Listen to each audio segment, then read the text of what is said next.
Mukesh Ambani T shirt पहनने से क्यों डरते हैं, और आज आप भारत की एक ऐसी ट्रेन देखने वाले हैं जिसके मालिक इंडियन रेलवेज नहीं बल्कि एक किसान है। साथ ही साथ क्या कभी आपने सोचा है कि अगर कूलर के अंदर ड्राई आइस डाली गई तो क्या होगा। तो गाइस आज की वीडियो होने वाली है काफी ज्यादा इंफॉर्मेटिव, तो इस वीडियो को अभी एक लाइक जरूर कीजिएगा। Fact number 22। गाइस क्या आपको पता है कि जापान की क्योटो यूनिवर्सिटी एक ऐसी यूनिवर्सिटी है जो कि अपने स्टूडेंट्स को ग्रेजुएशन सेरेमनी और यहां तक कि क्लास में भी किसी भी प्रकार के अटायर पहन के आने की परमिशन देती है, और यही वो सबसे बड़ा कारण है जिसके चलते हुए इस यूनिवर्सिटी के स्टूडेंट्स आपको क्लास में कुछ इस तरीके के अजीब से अटायर में घूमते हुए नजर आते हैं। असल में इस यूनिवर्सिटी का कुछ ऐसा मानना है कि एक स्टूडेंट को क्या पहनना चाहिए और क्या नहीं, इसका पूरा ही हक उस स्टूडेंट के पास होना चाहिए, और शायद इसी चीज का फायदा उठाते हुए ये स्टूडेंट्स क्लास में भैया अलग ही लेवल के अटायर पहनते हुए नजर आते हैं। Fact number 21। गाइस क्या आपको पता है कि हमारे देश भारत में एक ऐसा किसान भी मौजूद है जिसके नाम भैया खेत खलियान नहीं बल्कि भारत की पूरी एक ट्रेन है। पर क्यों? असल में गाइस मैं बात कर रहा हूं लुधियाना के एक फार्मर संपूर्ण सिंह की, जिनकी की जमीन को इंडियन रेलवे ने काफी कम दाम पर एक्वायर कर लिया था, जिसका पता लगने के बाद जब संपूर्ण सिंह कोर्ट में गए तो कोर्ट ने संपूर्ण सिंह को 1 करोड़ रुपए कंपनसेशन देने के लिए इंडियन रेलवे को कहा था, लेकिन क्योंकि तय समय सीमा में इंडियन रेलवे ये अमाउंट उन्हें नहीं दे पाया तो कोर्ट ने फैसला करते हुए ये कहा कि इंडियन रेलवे जब तक संपूर्ण सिंह को बचा हुआ अमाउंट नहीं पे करती है, स्वर्ण शताब्दी एक्सप्रेस जो कि उन्हीं की जमीन के ऊपर से गुजरती है, उस पर मालिकाना हक इंडियन रेलवे का नहीं बल्कि इस किसान का होगा। और यही वो सबसे बड़ा कारण है जिसके चलते हुए लुधियाना रेलवे स्टेशन पर इस किसान को भैया इस पूरी ही ट्रेन को हैंड ओवर भी किया गया था। तो गाइस अगर आज आपने कुछ नया जाना है तो इस वीडियो पर एक लाइक जरूर कीजिएगा। Fact number 20। गाइस क्या आपको पता है कि जहां एक तरफ सभी देशों की गवर्नमेंट अपनी मेट्रोज या फिर सबवेज को गंदा करने के लिए लोगों के ऊपर फाइन लगाती है, तो वहीं क्या आपको पता है कि यूएस गवर्नमेंट इन सारी ही चीजों को गंदा करने के लिए भैया लोगों को इनाम देती है। असल में यूएस गवर्नमेंट हर 2 साल में एक ऐसे कॉम्पिटिशन को भी आयोजित करती है जिसमें लोगों को मेट्रो और सबवे को ज्यादा से ज्यादा गंदा करके उसकी फोटो को अपलोड करने के लिए कहा जाता है, और जो भी इंसान सबसे बड़े स्केल में इन पब्लिक ट्रांसपोर्ट को गंदा करता है भैया उसे इनाम की तर्ज पर 2 करोड़ रुपए दिए जाते हैं। और ऐसा सिर्फ इसलिए है ताकि यूएस गवर्नमेंट इन ट्रांसपोर्ट को साफ करने वाले एम्प्लॉयज को एक्टिव और हर चुनौती के लिए तैयार रख सके। मतलब भैया कुछ भी। Fact number 19।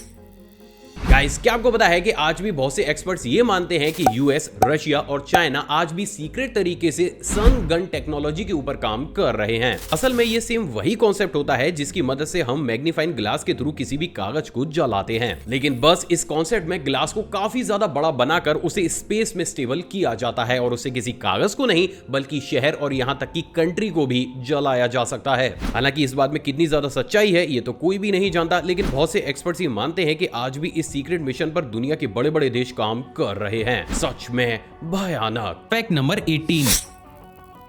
गाइस हम सभी को यह बताया जाता है कि किसी भी कीबोर्ड में अल्फाबेटिकली कीज को ना लगाकर क्वेटी कीबोर्ड को सिर्फ इसलिए लगाया जाता है ताकि हम सही और तेज स्पीड के साथ टाइप कर सकें, लेकिन क्या आपको पता है कि एक्चुअली में क्वेटी कीबोर्ड का इन्वेंशन हमारी टाइपिंग स्पीड को बढ़ाने के लिए नहीं बल्कि स्लो करने के लिए किया गया था। असल में शुरुआती दौर में जो टाइपराइटर मार्केट में आते थे उनमें क्वेटी कीबोर्ड की बजाय नॉर्मल अल्फाबेटिकली अरेंज कीबोर्ड का इस्तेमाल किया जाता था, लेकिन क्योंकि उस समय हमारी टेक्नोलॉजी इतनी ज्यादा एडवांस नहीं थी तो जब भी लोग इन कीज का इस्तेमाल करते हुए तेज स्पीड के साथ टाइप किया करते थे तो उस टाइपराइटर की कीज ही जाम हो जाया करती थी, और इसी प्रॉब्लम को सॉल्व करते हुए साल 1874 में क्रिस्टोफर लैंथम शोल्स ने एक ऐसे टाइपराइटर को बनाया जिसमें कीबोर्ड के कीज के पैटर्न को ही बदल दिया गया और उसे ही नाम दिया गया क्वेटी keyboard. And as a result जैसे ही ये कीबोर्ड लोगों के सामने इंट्रोड्यूस हुआ लोगों की टाइपिंग स्पीड अपने आप ही स्लो हो गई और टाइपराइटर की कीज जाम होने की प्रॉब्लम भी पूरे ही तरीके से खत्म हो गई, और यही वो सबसे बड़ा कारण है जिसके चलते हुए शुरुआती दौर से अब तक क्वेटी कीबोर्ड का ही इस्तेमाल किया जाता है। हालांकि प्रेजेंट डेट में हमारी टेक्नोलॉजी इतनी ज्यादा एडवांस हो चुकी है कि हम किसी भी प्रकार की कीबोर्ड का इस्तेमाल कर सकते हैं, लेकिन क्योंकि पिछले काफी लंबे समय से ऐसा ही होता हुआ चला आ रहा है तो अब कोई भी इन कीज की ऑर्डरिंग को नहीं बदलता। Fact number 17। हम सभी ने पता नहीं कितनी ही बार अपने स्कूल टाइम में शार्पनर की हेल्प से अपनी पेंसिल को शार्प किया होगा, लेकिन क्या हो कि अगर यही चीज आपको एक वर्ल्ड रिकॉर्ड होल्डर बना दे। असल में गाइस मैं बात कर रहा हूं नासिक के जीवन जाधव की, जिनके की नाम कुछ इस तरीके से पेंसिल की टिप को ही कार्व करके अलग अलग शेप में बदलने का वर्ल्ड रिकॉर्ड हासिल है। अमेजिंग बात यह है दोस्तों कि इस वर्ल्ड रिकॉर्ड को तोड़ने के लिए अलग अलग कंट्रीज के बहुत से आर्टिस्ट ने बहुत सी बार ट्राई किया है, लेकिन फिर भी वो जाधव को इस सेक्टर में कभी भी पीछे छोड़ ही नहीं पाते। वाह। Fact number 16। गाइस, क्या आपको पता है कि इस दुनिया में बहुत सी ऐसी कंट्रीज भी मौजूद हैं जहां पर ईगल की आंखों को कुछ इस तरीके से लेदर के मार्क से ही कवर कर दिया जाता है। एंड गेस व्हाट, उन कंट्रीज में से एक कंट्री हमारी कंट्री इंडिया भी है। असल में एक ईगल का ब्रेन पूरे ही तरीके से उसकी आंखों पर डिपेंडेंट होता है, क्योंकि ईगल के 90% सेंसेस उसकी आंखों के पास ही होते हैं। अब अगर किसी भी ईगल की आंखों को ढक दिया जाता है तो वो पूरे ही तरीके से शांत हो जाता है एंड एज अ रिजल्ट उसे ट्रेन कर पाना काफी ज्यादा आसान हो जाता है। और इसलिए इंडियन आर्मी भी ईगल को as a drone catcher train करने के लिए और उसे शांत करने के लिए उसकी आंखों को कुछ इस तरीके से कवर कर देती है। वरना भैया एक ईगल बेहद ही आसानी से अपने पंजे के थ्रू किसी भी ट्रेनर की शक्ल की हुलिया ही बिगाड़ सकता है। Strange but true. Fact number 15। Guys, आज इंडिया के हर एक गली मोहल्ले में हमें कुछ देखने को मिले या फिर ना मिले, लेकिन भैया एक कॉन्वेंट स्कूल वो जरूर देखने को मिलता है। लेकिन क्या कभी आपने सोचा है कि एक्चुअली में इन कॉन्वेंट स्कूल का ओरिजिन हुआ कहां से था? असल में शुरुआती दौर में ब्रिटेन में लिव इन में रहने का ट्रेंड काफी ज्यादा कॉमन था, जिसके चलते हुए बहुत सी बार बिना शादी के ही लोगों के बच्चे हो जाया करते थे, जिन्हें वो अक्सर शहर की चर्च में छोड़ दिया करते थे और इन बेबीज को कॉन्वेंट बेबीज के नाम से जाना जाता था। अब जब इन तरीके के बच्चे ब्रिटेन में बहुत बड़े स्केल पर होने लगे तो उनको पालने और एजुकेट करने के लिए ब्रिटेन में सबसे पहली बार साल 1909 में, जबकि भारत में 1842 में कॉन्वेंट स्कूल खोले गए। अब अमेजिंग बात यह है दोस्तों कि इस तरीके के स्कूल जब इंडिया में खोले गए तो लॉर्ड मैकाले ने अपने फादर को लिखे गए एक लेटर में भैया इन स्कूल्स के बारे में ये बोला कि इंडिया के अंदर इन तरीके के स्कूल्स में जो भी बच्चे पढ़ रहे होंगे वो होंगे तो भारतीय, लेकिन वो दिमाग से अंग्रेज होंगे, ताकि अगर आगे आने वाले समय में इंडिया के ऊपर से अंग्रेजों की हुकूमत पूरी तरीके से खत्म भी हो जाए तब भी अंग्रेजों का इन्फ्लुएंस इस कंट्री पर हमेशा ही बना रहेगा। और शायद ऐसा आज हो भी रहा है, क्योंकि हमें अच्छी जॉब पाने के लिए इंग्लिश बोलनी पड़ती है, साथ ही साथ हिंदी बोलने में हमें कहीं ना कहीं शर्म महसूस होती है। इसके साथ ही हम हमारी संस्कृति भूलकर वेस्टर्न कल्चर को भी अपना रहे हैं और शायद शुरुआती दौर में कॉन्वेंट स्कूल का जो मेन एम हुआ करता था कहीं ना कहीं हम उसे पूरा करते हुए चले जा रहे हैं। वैसे इस पूरे ही मैटर पर आपकी क्या राय है, आप अपने आकाश भाई को नीचे कमेंट में बताइएगा जरूर। Fact number 14। गाइस, हम सभी ने कभी ना कभी तो ये जरूर सुना होता है कि अगर किसी भी घोड़े को डेली चलाए या फिर दौड़ाया ना जाए तो भैया उसके पैर पूरे ही तरीके से काम करना बंद कर जाते हैं। पर क्यों? असल में एक घोड़े का पैर या फिर हूफ्स कुछ इस तरीके से डेवलप होते हैं कि अगर वो डेली बेसिस पर रनिंग या वॉकिंग ना करे तो उनका साइज कुछ इस तरीके से बढ़ने लगता है and after a certain time period वो घोड़ा भैया कभी भी प्रॉपर तरीके से खड़ा तक नहीं हो पाता। और इसलिए शहरी तो छोड़िए, वाइल्ड लाइफ हॉर्स भी डेली बेसिस पर खुद से ही रनिंग करते हैं। कॉम्प्लिकेटेड लेकिन सच। Fact number 13। गाइस, क्या आपको पता है कि आज से अगर 2 या 3 साल पहले के आंकड़ों को देखा जाए तो जापान में डिवोर्स रेट काफी ज्यादा बड़े स्केल पर था, लेकिन वहीं प्रेजेंट डेट में ये डिवोर्स रेट लगभग ना के बराबर ही रह गया है। तो फिर आखिर ऐसे में सवाल तो जरूर खड़ा होता है कि आखिर जापान के साथ ऐसा हुआ क्या? असल में जापान में प्रेजेंट डेट में वीकेंड मैरिज का ट्रेंड बहुत बड़े स्केल पर चल रहा है, जिसमें शादी के बाद कपल एक घर या फिर एक छत के नीचे नहीं बल्कि अपने अलग अलग घरों या फिर अलग अलग शहरों में ही रहते हैं और वो हफ्ते में एक या फिर महीने में सिर्फ 1 या 2 बार ही मिलते हैं। और ऐसा सिर्फ इसलिए है दोस्तों क्योंकि जापानीज का कुछ ऐसा मानना है कि अगर एक कपल साथ में रहेगा तो उनकी आजादी छीनने के साथ साथ लड़ाई झगड़े के चांसेस भी काफी ज्यादा होंगे and as a result divorce के चांसेस भी बढ़ जाते हैं। और इसलिए अब प्रेजेंट डेट में जापान में ट्रेंड इतने बड़े स्केल पर चल रहा है कि जापान की हर तीसरी शादी आज वीकेंड मैरिज है। Fact number 12। गाइस, क्या आपको पता है कि चाइना के अंदर किसी भी शार्क को पकड़कर उसके फिन को काटकर शार्क को वापस पानी में फेंक देने का नजारा भैया काफी ज्यादा आम बात है। हालांकि इसके बाद शार्क कभी भी तैर नहीं पाती और वो समुद्र की गहराइयों में जाकर वहीं पड़े पड़े ही खत्म हो जाती है। लेकिन सवाल तो यह है कि आखिर फिर चाइना में इस फिश के साथ ऐसा हो ही क्यों रहा है? असल में चाइनीज को शार्क के फिन का सूप काफी ज्यादा पसंद होता है, साथ ही साथ ये एक तरीके से रहीसियत दिखाने की भी निशानी होती है और यही वो सबसे बड़ा कारण है जिसके चलते हुए चाइना के अंदर कुछ इस तरीके से शार्क फिन को काटना पूरे ही तरीके से लीगल भी है। मतलब भाई इसे भी लीगल कर रखा है इन लोगों ने। Moral of the story is भैया इन लोगों का कुछ नहीं हो सकता। Fact number 11। गाइस, क्या आपको पता है कि गुजरात के बन्नी ग्रासलैंड्स में रात 8 बजे के बाद कुछ इस तरीके की लाइट्स को हवा में 2 से 3 फीट की ऊंचाई पर हवर करते हुए देखा जाता है। अब अमेजिंग बात यह है दोस्तों कि ये लाइट्स ना सिर्फ हवा में हवर करती हैं बल्कि ये अपने डायरेक्शन और यहाँ तक कि कलर को भी चेंज करती हैं, जिसके चलते हुए यहाँ के लोग इन्हें चिरबत्ती के नाम से जानते हैं और उन्हें ऐसा लगता है कि ये कोई पावरफुल स्पिरिट है जो कि उन्हें प्रोटेक्ट करने के लिए आई हुई है। बट एक्चुअली में ऐसा कुछ भी नहीं होता। असल में गुजरात के इन इलाकों में मीथेन बहुत बड़े स्केल पर प्रोड्यूस होती है। अब क्योंकि ये मीथेन काफी ज्यादा फ्लेमेबल होती है और जैसे ही रात के समय मौसम गर्म से ठंडा होना शुरू होता है तो यही टेम्परेचर चेंज की वजह से कुछ इस तरीके से ये हवा में हवर करने लगती हैं। अब एक फ्लेम हवा में कितनी ज्यादा ऊंचाई पर हवर करेगी, साथ ही साथ वो कितनी बार अपने कलर को चेंज करेगी, साथ ही वो कितनी दूर ट्रेवल करेगी, ये सारी ही बातें डिपेंड करती हैं मीथेन की वॉल्यूम पर। सो फाइनली अब आप गुजरात के अंदर बनने वाले इस अजीब से फिनोमेना की असली सच्चाई भी जानते हैं। Fact number 10। क्या आपको पता है कि जापान एक ऐसी कंट्री है जो कि किसी दूसरी कंट्री से कोई भी प्रोडक्ट या फिर व्हीट नहीं बल्कि काली बिल्लियों को ही इंपोर्ट करती है। जी हाँ, वही काली बिल्ली जो अगर रास्ता क्रॉस कर जाए तो हमारी चीखें निकल जाती हैं। पर क्यों?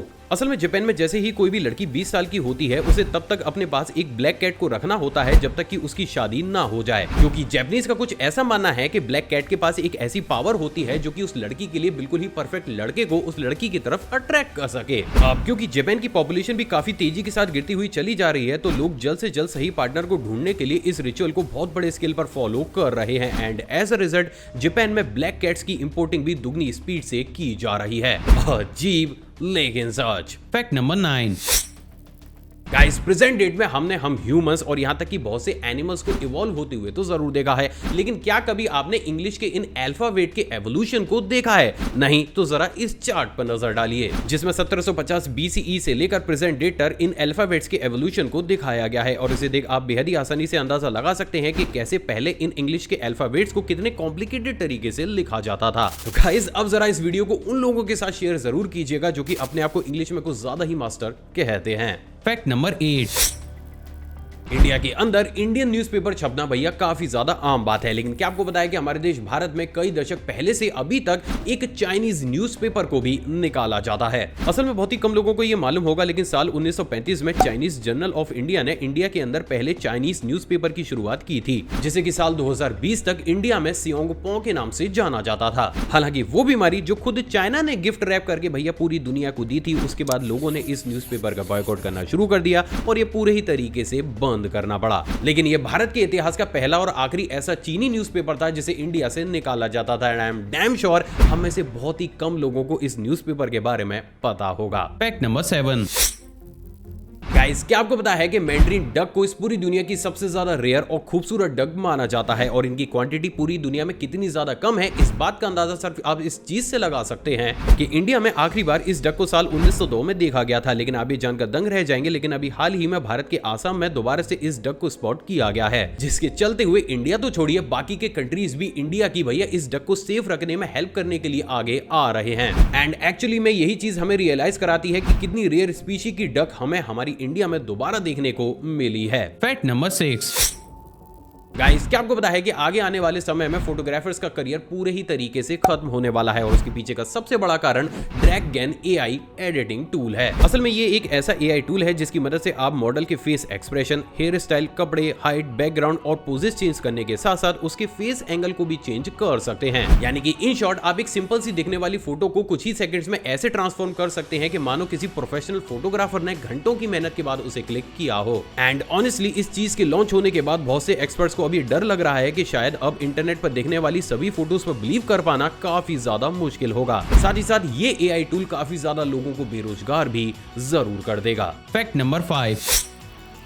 क्या आपको पता है कि क्यूबा में हर साल 10,000 से भी ज्यादा लोगों का tata bye bye goodbye किसी बीमारी से नहीं बल्कि एक मेढक की वजह से होता है। लेकिन आखिर एक मेढक भैया ऐसा कर कैसे सकता है? असल में मैं बात कर रहा हूँ माउंट लिबेरिया फ्रॉग की, जिसके की नाम दुनिया में सबसे ज्यादा छोटा और पॉइजनस होने का वर्ल्ड रिकॉर्ड हासिल है। असल में इस फ्रॉग का साइज महज 10 मिलीमीटर के आसपास होता है। अब क्योंकि ये क्यूबा में बहुत बड़ी क्वांटिटी में पाए जाते हैं तो ये अक्सर स्ट्रीट फूड या फिर नॉर्मल खाने पीने की चीजों के थ्रू इंसानी स्टमक में पहुंच जाते हैं और जैसे ही ऐसा होता है इनकी स्किन और बॉडी में मौजूद पॉइजन रिलीज हो जाता है और उस इंसान का महज 2 से 3 घंटे के अंदर ही tata bye bye goodbye हो जाता है। Strange but true. Fact number 4।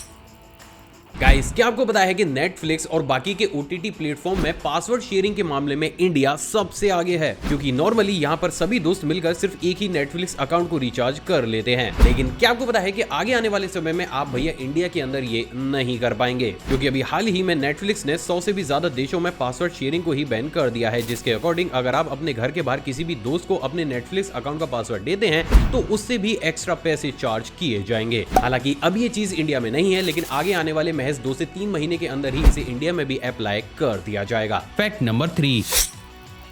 दूसरे वाला फैक्ट करंट अफेयर की टच पर है। क्या आपको पता है कि अभी हाल ही में 22 मई को वर्ल्ड रैंकिंग में नंबर 1 पोजीशन हासिल करके नीरज चोपड़ा ने एक नए इतिहास को रच दिया है। तो ये क्वेश्चन आगे आने वाले एग्जाम्स के लिए काफी ज्यादा इंपॉर्टेंट है। Fact number 2। एक कूलर में ड्राई आइस डाली तो क्या होगा। असल में गाइस जैसे कि हम सभी जानते हैं कि ड्राई आइस का टेम्परेचर नॉर्मल आइस की कंपैरिजन में काफी ज्यादा ठंडा होता है, और ये ठंडक कितनी ज्यादा होती है इस बात का अंदाजा आप सिर्फ इसी चीज से लगा सकते हैं कि ड्राई आइस का नॉर्मल ही टेम्परेचर -80 डिग्री सेल्सियस के आसपास होता है। तो फिर इस कंडीशन में क्या कभी आपने ये सोचा है कि अगर हम गर्मी की चिलचिलाते इस मौसम में ड्राई आइस को अपने कूलर के अंदर डाल दें तो क्या हमारा कूलर एसी बन जाएगा, या उसके साथ कुछ ऐसा होगा जिसे आपने आज से पहले सोचा तक नहीं होगा। तो चलिए आज इसे भी डिकोड करने की कोशिश करते हैं। असल में गाइस ये बात पूरे ही तरीके से साफ है कि जैसे ही आप एक ड्राई आइस को अपने कूलर के अंदर डालेंगे तो उस कूलर से निकलने वाली हवा एसी से निकलने वाली हवा से भी काफी ज्यादा ठंडी होगी, क्योंकि एसी भी अपने कंप्रेशन के थ्रू अपने अंदर से निकलने वाली एयर को इतना ज्यादा ठंडा नहीं कर सकता जितना कि बेहद ही आसानी से एक ड्राई आइस कूलर से निकलने वाली हवा को कर सकती है। सो यस, अगर आप किसी भी कूलर के अंदर ड्राई आइस को डालते हैं तो उससे निकलने वाली हवा इतनी ज्यादा ठंडी होगी कि वो बेहद ही आसानी से एक नॉर्मल रूम को महज 4 से 5 मिनट के अंदर ही अच्छा खासा ठंडा कर देगी। लेकिन इस कॉन्सेप्ट के साथ भैया 3 सबसे बड़ी प्रॉब्लम्स हैं। बात अगर पहली प्रॉब्लम की जाए तो वो है आइस का ड्यूरेशन। असल में जैसे ही आप कूलर या फिर कहीं पर भी ड्राई आइस को डालते हैं तो ये कुछ ही देर में मेल्ट होकर अपने असर को खत्म कर देती है। तो उस केस में अगर आप कूलर के अंदर इसे डालते हैं तो इसका ड्यूरेशन महज 10 से 15 मिनट ही रहेगा। तो वहीं दोस्तों अब बात अगर दूसरे कारण की जाए तो वो है इस आइस से निकलने वाली गैस। असल में ड्राई आइस से बहुत बड़ी क्वांटिटी में कार्बन डाइऑक्साइड गैस बाहर आती है, और इसलिए आप ड्राई आइस वाले कूलर का इस्तेमाल कभी भी एक रूम के अंदर कर ही नहीं सकते, क्योंकि अगर आपने ऐसा किया तो मे बी वो आपके रूम के अंदर इतनी बड़ी क्वांटिटी में कार्बन डाइऑक्साइड को थ्रो कर देगा कि शायद आपको सांस लेने में भी परेशानी महसूस होने लगे। तो वहीं दोस्तों अब बात अगर तीसरे और मेन कारण की जाए तो वो है आपके कूलर का डैमेज होना। असल में जैसे ही किसी भी ड्राई आइस को किसी भी कूलर के अंदर डाला जाता है वो कूलर के टैंक के टेम्परेचर को एकदम से ही कम करना शुरू कर देती है। क्योंकि किसी भी कूलर की बॉडी इतने रैपिड टेम्परेचर चेंजेस के लिए बनाई ही नहीं जाती, तो यहाँ पर ये पॉसिबिलिटी भी जनरेट हो जाती है कि ड्राई आइस डालते ही आपके कूलर की बॉडी क्रैक कर जाए। और यही वो सबसे बड़ा कारण है जिसके चलते हुए इस कॉन्सेप्ट को फॉलो करते हुए आज तक किसी भी प्रकार के किसी कूलर को नहीं बनाया गया। सो फाइनली अब आप ये भी जानते हैं कि अगर आपने बाई चांस ड्राई आइस को अपने कूलर के अंदर डाल दिया तो भैया उसके बाद क्या होगा। Fact number 1। Mukesh Ambani T shirt पहनने से क्यों डरते हैं। असल में गाइस आपने भी इस चीज को नोटिस तो जरूर किया होगा कि अगर अपनी टीम या फिर किसी ब्रांड के प्रमोशन को साइड में रख दिया जाए तो आपको इन जनरल मुकेश अंबानी कभी भी टी शर्ट पहने हुए नजर नहीं आएंगे। तो फिर आखिर में ये सवाल तो जरूर खड़ा होता है कि एक शख्स जो इतना ज्यादा अमीर है कि वो बेहद ही आसानी से भैया अपने कपड़ों का ब्रांड ही लॉन्च कर दे, वो फिर भी एक टी शर्ट पहनने से क्यों डरता है। असल में गाइस इसके पीछे का आंसर खुद मुकेश अंबानी जी ने एक इंटरव्यू में दिया था। जब एक इंटरव्यूअर ने उनसे ये पूछा था कि वो अक्सर शर्ट पहने हुए नजर क्यों आते हैं, तो उसके जवाब में उन्होंने ये कहा था कि लीडरशिप और सिंपलिसिटी को बनाए रखने के लिए वो कभी भी टी शर्ट नहीं पहनते। असल में गाइस आप माने या फिर ना माने लेकिन आपका ड्रेसिंग सेंस सबकॉन्शियसली दूसरे लोगों के दिमाग पर असर डालता है। जैसे कि अगर आप काफी ज्यादा फैशनेबल और कूल कपड़े पहनकर लोगों के सामने जाते हैं तो लोग आपकी लीडरशिप की तारीफ नहीं बल्कि आपकी कूलनेस की तारीफ करते हैं। लेकिन वहीं इससे उलट अगर आप एक सिंपल सी शर्ट और पैंट में जाकर लोगों के बीच में जाकर किसी भी बात को बोलते हैं तो उस बात में वजन अपने आप ही आ जाता है। और इसीलिए लीडरशिप को शुरुआती दौर से मेंटेन करने के लिए मुकेश अंबानी कभी भी टी शर्ट नहीं पहनते। साथ ही साथ उन्होंने अपने इस इंटरव्यू में यह भी बताया कि उन्होंने इस चीज को महात्मा गांधी जी से अडॉप्ट किया है, क्योंकि गांधी जी भी जब विदेश से पढ़कर भारत वापस आए थे तो उन्होंने भी आम जनता से इमोशनली कनेक्ट करने के लिए इंडिया की ही वेशभूषा को अपनाया था।